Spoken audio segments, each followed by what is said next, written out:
So some patients may have just a simple misalignment of one bone relative to another, where the bone's out of position, it's putting pressure on the nerve, and something as simple as an adjustment, a chiropractic adjustment, can help to get the pressure off of the nerve. Most of the people who come to see us, that's not the case.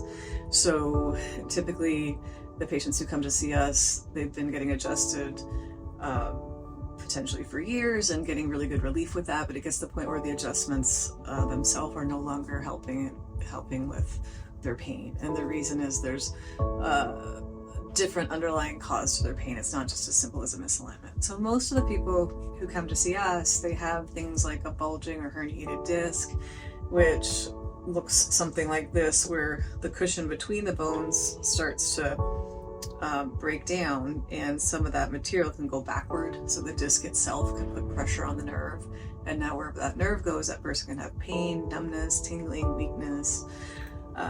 The other thing that can happen as that disc breaks down is the disc itself can get really small, so now the hole that the nerve comes out gets smaller, so that's called foraminal stenosis. And then the other thing that can happen is the tunnel that the cord sits in can start to be impinged either by the disc itself or by some bone spurs, things like that. So all those things can cause pain. Spinal decompression is a wonderful therapy. It's really effective for helping these patients who have any kind of disc herniation, degenerative disc, spinal stenosis, even facet syndrome, where the facet joints are arthritic or causing the pain. And the way that it works and the reason it's so effective is because where things are compressed, it literally helps to decompress. And so the way that it works is our patients lay on their back. Most patients can even fall asleep, so it's really comfortable. And that machine just does a long, low, slow pull, and what it does is it helps to bring fluid and nutrients from the surrounding tissue back into the disc. So if someone's disc is this bad, where it's dehydrated and they call it desiccated and dried out like a raisin, it can actually help to rehydrate that.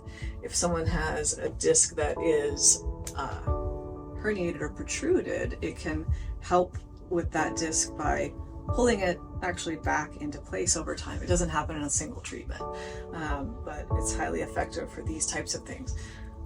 The other thing is, a lot of the times when patients have these conditions, they've had it for some time and they've tried other things. So most people certainly have at least tried over-the-counter NSAIDs or non-steroidal anti-inflammatories, which can be really hard on aligning up the gut and can also affect the kidneys. I've had lots of patients who've actually had ulcers or other complications just from the over-the-counter medication that they take.